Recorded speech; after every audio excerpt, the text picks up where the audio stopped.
The Hero Indian Super League is back, and so is my usual partner in crime, as you can see, Paul Masefield, which means only one thing, that the new season is upon us. And as Mace always says, this one promises to be bigger, better, stronger, faster, fitter.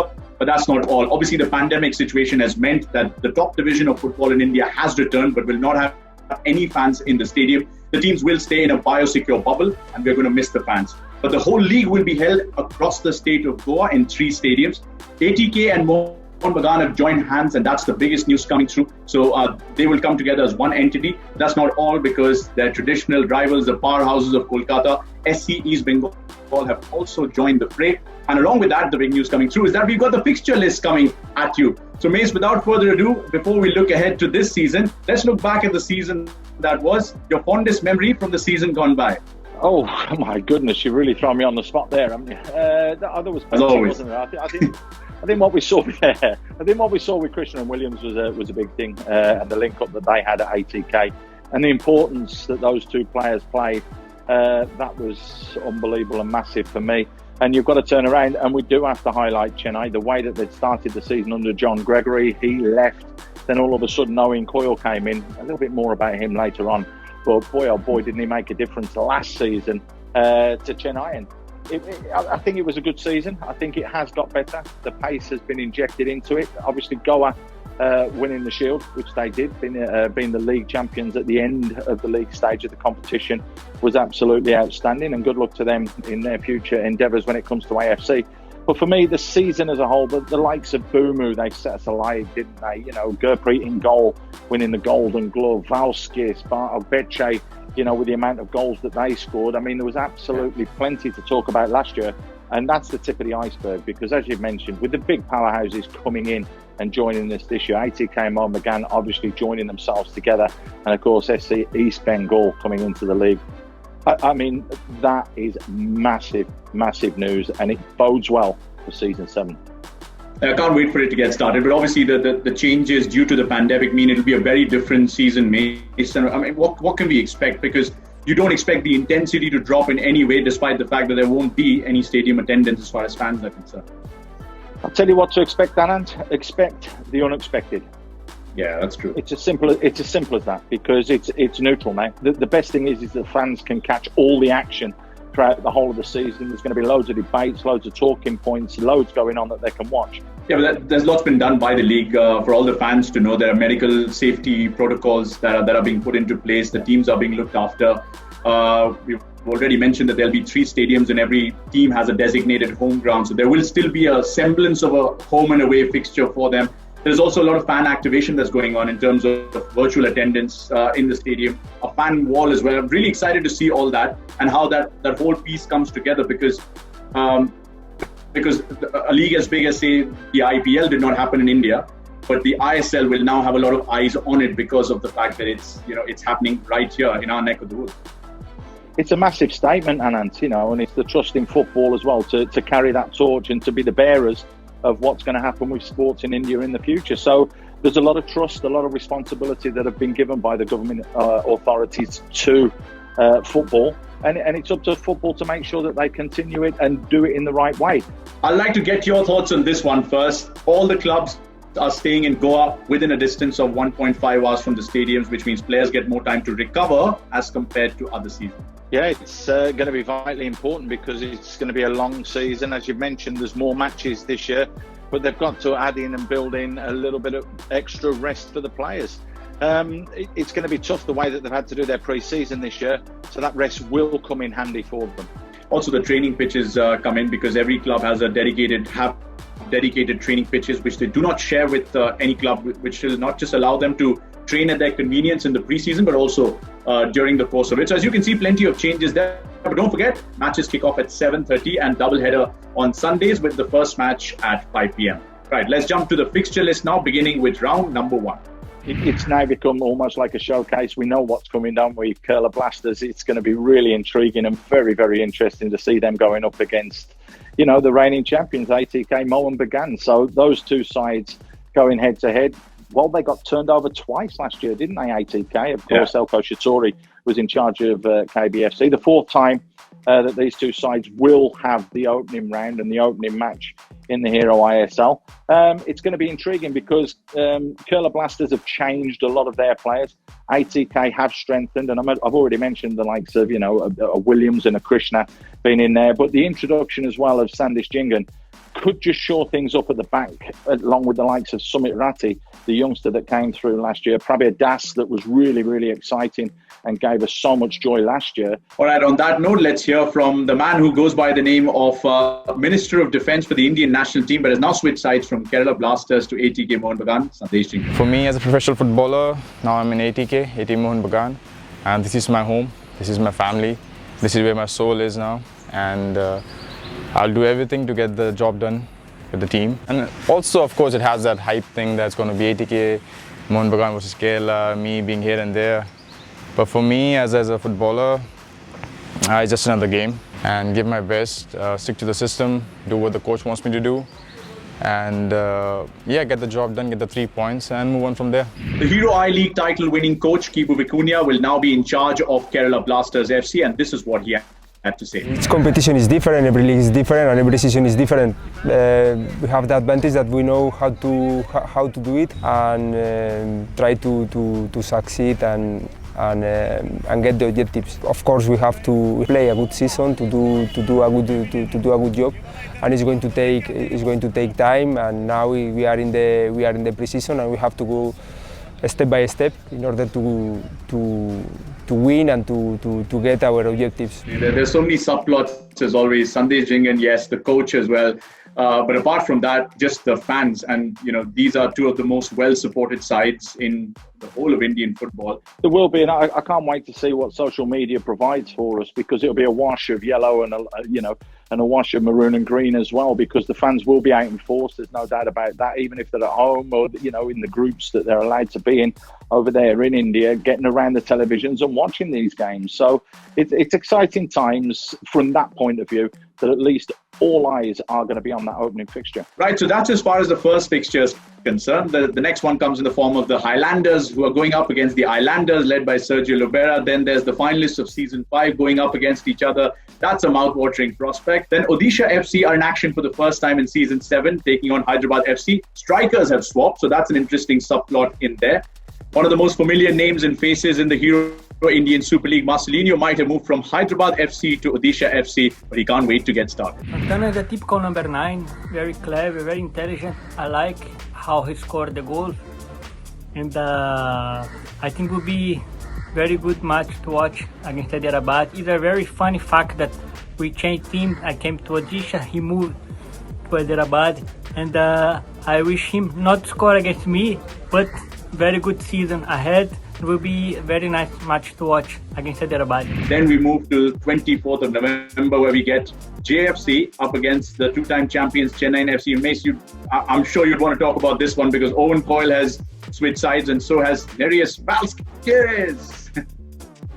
Yeah, I remember your goal celebration when he scored a goal. Valskis! It was it nearly broke my eardrums. I think it's interesting. I think I mentioned a little bit earlier with John Gregory being at Chennai and the disastrous start that they had. Owen Coyle came in, settled the ship very quickly and steered them through to the final. I found it a surprise that they managed to let him go. But I mean, what's their loss is JFC's positive, as it were, because I'm sure with the signings that he has made with the likes of Valskis and the likes of Hartley with that experience in there, they're going to be a force to be reckoned with this season. Let's hear from one of the newest recruits for Jamshedpur FC and Owen Coyle, Peter Hartley. We've had a tough week so far. I'm expecting us to be a very fit team, and I'm looking forward to the challenge with Jamshedpur in the ISL. It's going to be a very exciting season.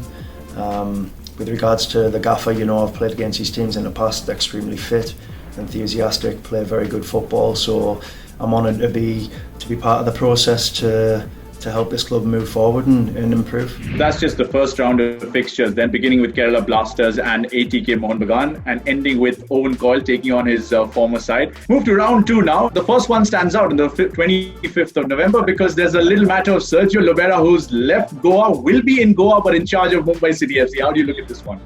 I looked down the fixtures, and when I saw them, there's 2 that jump out, but this was the first one that jumped off the page, purely and simply because the likes of Bumu, Fal, Mandar have all left Goa to go to Mumbai. Libera as well is another link and another connection there. It's just frightening the amount of players that have decided to leave there and go, you know, to Mumbai. Pumu as well. How can we forget him being player of the season last year? It's not just Goa's coach who's moved to Mumbai City FC. He's taken his captain from Goa along with him, and that's Mandar Rao Desai. And this is what Mandar had to say. It was really great playing for FC Goa for the last 6 years. Had a lot of achievement from there, and now I have to play against them. But I'm really glad to be part of Mumbai City, and I'm really pumped up to play against them. It's going to be a real battle, because there is no way on this planet that Goa will want to be beaten by Mumbai. Have Mumbai got enough time to prepare for this game so that the players that were already at Mumbai, can they be seasoned to what Sergio Libera wants from his side? It may take them a few games to find their feet. That's where it could be very interesting. But, I mean, again, with what's happening at the moment in the world, anything could happen. Well, certainly anything could happen when you toss further down that list and look at November 27. Look what's happening there. The first local derby of Hero ISL is finally here, and that's SC East Bengal taking on ATK Mohun Bagan. This is easily the biggest clash in the first 7 or 8 days. I mean, you turn around and you've mentioned earlier about the fans, Anant, and it is just such a shame that fans have to stay away because of the way that the world is now, because I'm sure that would have been a packed, absolutely jam-packed Salt Lake Stadium had this fixture been allowed to have been played where it should, rather than Goa. Big news, obviously, Robbie Fowler coming in for East Bengal, SC East Bengal. That's big news for me. He's signed a few shrewd signings and a few older heads as well that know their way about the ISL. Well, he won the ISL with Chennai FC, then he won the ISL again with ATK Mohun Bagan. Now he's all set to ply his trade for a brand new side in SC East Bengal. My target always has been the same from when I started playing football, to give my 100% on the field and off it. So SC East Bengal is one of the biggest club, and with lots of passionate fans. So we will try to give our very best to bring joy and glory for the club. They could be a force to be reckoned with, because some of those players have played at the top level. They have been playing in ISL before, and they've got points to prove. And if you've got players with points to prove, they can be very dangerous. But again, we know ATK Mohun Bagan are reigning champions. Again, an absolutely mouth-watering fixture, and round 2 looked absolutely fantastic. All right, on that note, let's hear from Sandesh Chingan. I think as kids, we always heard about this game, the Kolkata Derby, for the third oldest derby in the world, I guess, if I'm not wrong. So yeah, you know, to be part. I was just talking about this yesterday with Arindam, that I'm going to be part of this derby. So really excited. You know, I love big stage. I love big games. So yeah, really excited and pumped up for it. Okay, so that's as far as round 2 is concerned. Now look at round 3. There's the two-time champions up against the two-time finalists Kerala Blasters to begin round 3 on the 29th of November, going all the way up to ATK Mohun Bagan, who take on Odisha FC. For many people, dark horses. That comes on the 3rd of December, but we'll go to round 4, because that's when life gets very interesting for the likes of Bengaluru FC and Chennai FC, the finalists of 2017-18. Nobody forgets that night at the Kantirva where Chennai FC came up trumps against what was a more fancied side on the night. Mates, it's got to be said, but what a contest this will be again. Yeah, it will, but you just couldn't help but get that one in, could you? Because, you know, we were there, weren't we? But that was a great we were there. I mean, again, Chennai, it's going to be interesting. They've lost quite a few players, and I just wonder if the stability is going to be there, whether or not they'll have that spirit that they had last season when Owen Coyle was there. So it's going to be a tough year for them. I think that they may find it very difficult. BFC, I mean, will they be able to contend this year? That's a big question that I want to ask. Yes, they've got the likes of Sunil. We know what Sunil can do. Big Gurpreet in goal as well. They've managed to retain some of their foreigners, the likes of, you know, Eric Partalu is going to be influential and really going to have an effect on games. But, you know, is there enough there in depth for BFC?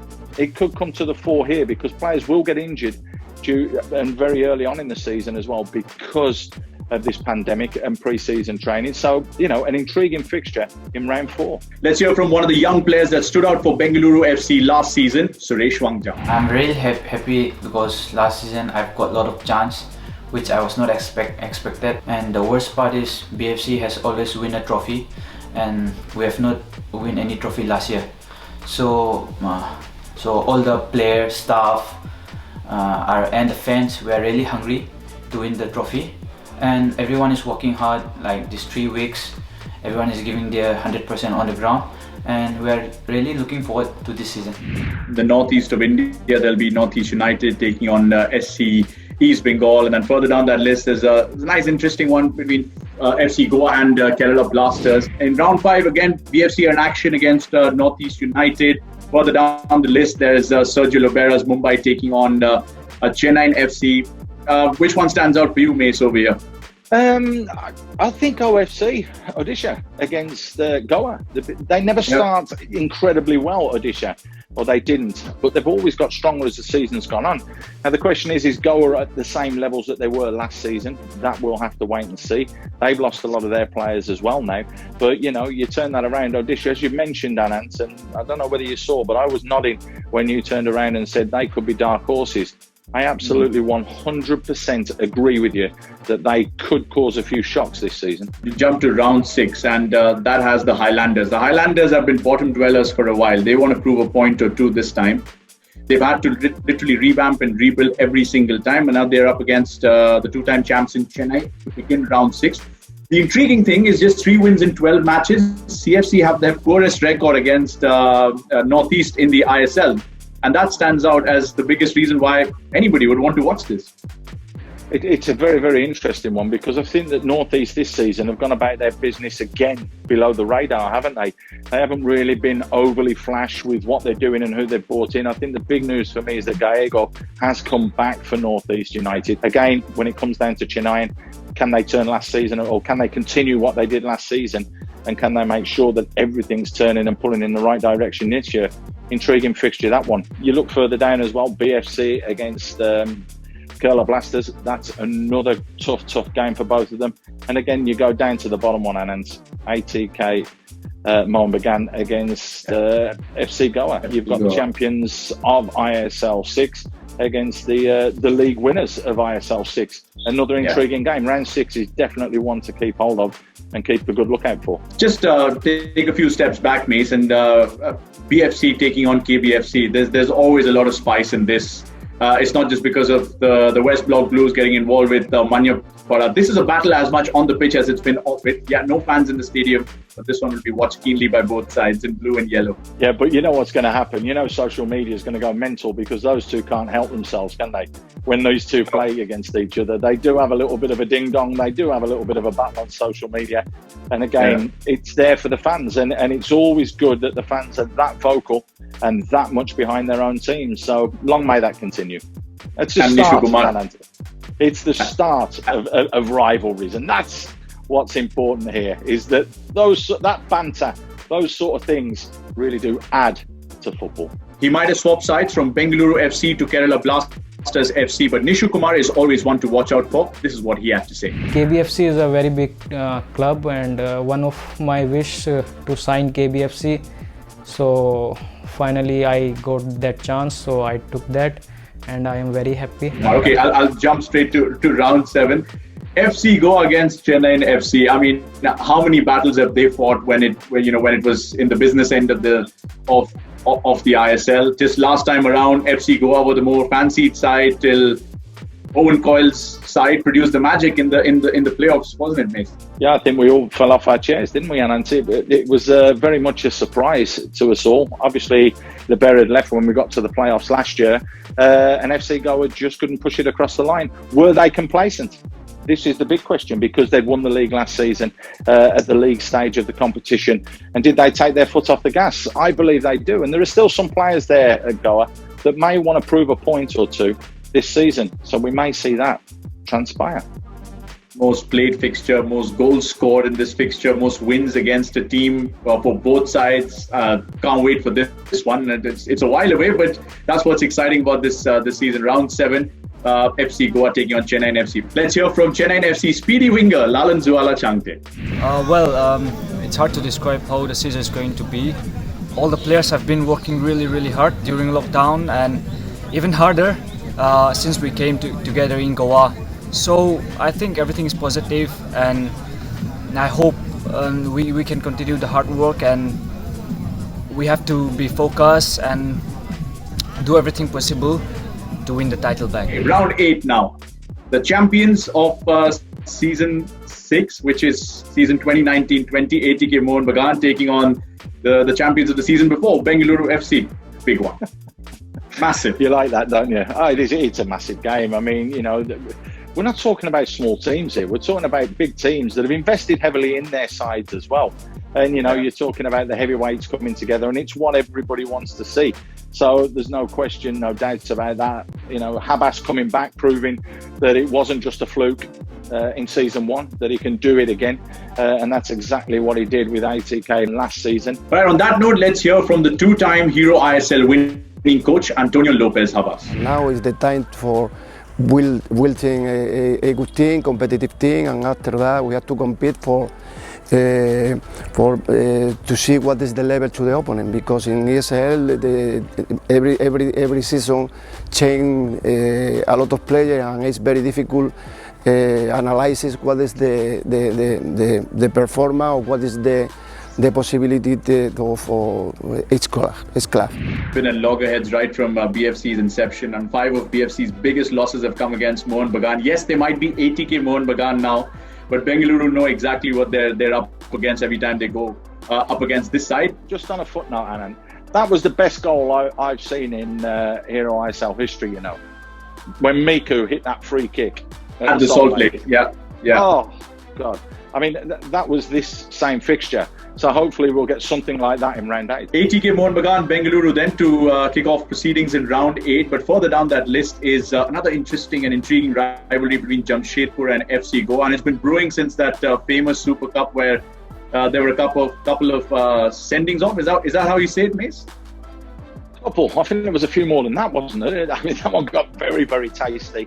And I think this game will be as well. I mean, your personnel may have changed. You know, not all the players are there, but there are still a few players that are there, and there's still management and staff within each club that will still be there, and they'll be letting the players know, do not give these boys an inch, go straight at them. So again, that's going to be a feisty, tasty encounter for me. Let's hear from Goa's local boy and FC Goa's midfielder, Lenny Rodriguez. We played 5 times against Jamshedpur, and 3 times we won against them, and 2 times they won. But it's a big rivalry, I can say, because last season we beat them 5-0, 5-2 or something like that, and day before last year they won 4-0. So the margin of the score is very big, and this season also we will bounce back.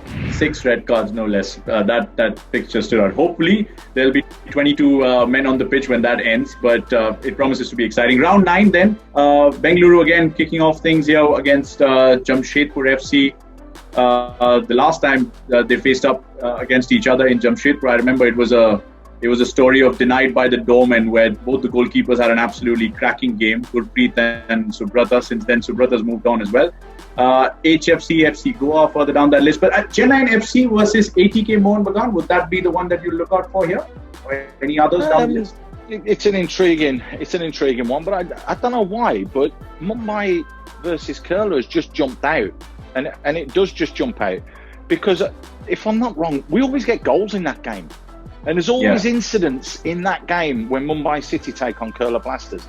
Always something happens, particularly from seasons gone past. So that's the one that really sticks out for me in round 9. A local boy for Mumbai City FC, Rainier Fernandez, will certainly be looking to pull the strings in midfield for them. This is what he had to say. The entire team is come together now as a family, and all the players also are back in the field with the coach. So all the players are giving their best in training, and we are doing exactly what the coach wants, and we all are like a family right now. All are happy with the training and all are enjoying the beautiful game football. So we're all excited for the upcoming season. Round 10 already. Wow. We started on 20th November, didn't we? Further down that list, ATK Mohun Bagan up against Northeast, but the one that stands out possibly is Bengaluru against Mumbai City FC. Not in the least because it's Carlos Quadrat up against Sergio Lobera in this one. And MCFC actually became the first team to do the League 00 BFC last time, so there is some needle in this. Well, there is, isn't there? I mean, but you could say with Lobera having gone from Goa, BFC used to always have battles with them as well. So I think we'll see Mumbai City playing that free, open, flowing football with the players that they have signed and the quality that they've signed. And BFC, I mean, we've talked about them already, but just to keep adding on to them, will they be looking at set plays again this year? Because a lot of their goals were scored from set plays and were scored, not freely and in open play. So again, that's something where Mumbai City could get undone by, because we all know about Libera's team when it comes to defending. They've got to start to open people up as well, BFC. So, they might be able to go through them, but they may just stand a chance at set plays there, even with Big Matata Fall at the back, to be able to defend. Again, interesting game. Especially because Libera's failed to win against BFC, I think, for a while now. So it was season 4 when that cracking game happened with Gurpreet getting sent off and all of that. And further down that list, there was Kerala Blasters and Odisha FC, which I think ended 4-4 the last time they took each other on. Okay, we'll move to round 11. Northeast against Hyderabad. Plenty of points to prove over there for both the sides, but looking at that list of matches in round 11, Mace, which one for you? I think it could be that one initially, Anant, because I think we're talking there about the two sides that won't want to finish at the lower reaches of the table, which we saw last season. So there could be a battle and a fight there with Northeast and Hyderabad. Let's hear from a man who moved from Goa to play for Hyderabad FC last season and will continue to do that this season, Liston Colasso. Last season, my last game against Northeast United was a memorable game for me as I scored 2 goals. I'm looking forward to continue my same form this season and to help my team to achieve more success and to give my best. I don't know how organised Hyderabad will be, purely and simply Albert Rocker obviously leaving, and I think that may have disrupted some of their preparations as well. Obviously he went to join Barcelona, but that's unsettling for players as well, and he'd already started to bring the players in that he wanted. So a new manager coming in, new ideas, maybe different players, that one will be interesting as well. Northeast, they will not want to finish down there, and like I said a little bit earlier about them, I think we might see a feisty Northeast this season, because you never know what you're going to get. A 2-time I-League winner Ashutosh Mehta has now joined Northeast United FC and Gerard Noose, and this is how he's preparing for the big season ahead. Happy to be back in the ISL after here having a decent season in Mohun Bagan. In no mood to ease off right from the pre-season and working with the right mentality. Can't wait for the ISL to kick off. BFC against SC East Bengal. That's again another very, very intriguing fixture. And of course, down at the bottom, we keep looking at the big guns and the teams that people are going to fancy this season. Anant, ATK Mohun Bagan against Mumbai City. We're talking about those two as finishing in the top 2 places. Are we? Well, I know I am. Purely and simply from looking at their squad list and looking at the quality that both sides possess. So, I mean, again, round 11 is going to be another one that's definitely there to watch out for. Yeah, proven performers in that game between ATK Mohun Bagan and Mumbai City FC. Guys who've already plied their trade in India, done their business here. Hugo Bumu, Roy Krishna, David Williams. There's a lot to watch out for. And even the one you mentioned about BFC and SC East Bengal. I think there's you talk about feisty and there being needle in a game. There's going to be some history to that, because there's some unfinished business as far as SC East Bengal are concerned. You've got the likes of Eugenison going up against Bengaluru. Now he never got a look in yet for me in seasons sort of 2, 3, 4-ish. I mean, he was the best midfield player in India. In my opinion, when he got on the ball, there was no question about that. And you got to turn around, and that's why I said East Bengal have been very, very smart with some of the signings that they have made this season, where they've gone for maybe a little bit older players, veteran players, as it were, or seasoned pros, shall we call them. But at the end of the day, they're seasoned pros with a point to prove, because they weren't playing all the time at the clubs they have been at. It could be their time to shine, and coming up against the BFC side that do work a lot predominantly on set plays, will they get undone? Could they get undone? Again, more interesting fixtures, and let's not forget that's one that goes back to I-League days, where we're talking 3, 4, 5 seasons ago when they were coming up against each other. So you're right, there is history there that needs to be sorted out and reconciled very, very quickly. Who's going to be the king of the ISL when it comes to those two, and ATK Mohun Bagan, because those 3 clubs have made their way into the Hero ISL, and they'll want to be top dogs here. the I-League's gone. It's now down to them to concentrate on the Hero ISL. They'll want top billing. Yeah, that's why there's so much more colour now with the East Bengal coming into the fray. And it just adds so much more to every single rivalry that had something to do with the past. Right, that's as far as 11 rounds of fixtures are concerned in the Hero ISL in the brand new season. The schedule for remaining matches post 11th of January will be published in December when we have more clarity on dates of AFC competition matches. And let's not forget, one team is rested every match week, so there'll be one significant break for every team during the course of the first half of the season. Yeah, but one of the major influences for the scheduling, Anant, was to make sure that the rest days for the pitches as well, because there is going to be a lot of game time on just the 3 stadiums that will be used throughout the course of the season. So that's vitally important that the pitch gets time to recover itself. And again, this is an absolute unique season. And that's why we're all, not only the players, not only the teams, all the officials, anybody connected with the Hero ISL this year, we're going to be in a bubble. And I'm not talking about Andy Pascalidis, but we will be in a safety bubble. All right, Mace, can't wait for it to get started on the 20th of November. We'll be there, and I hope to see you guys there as well.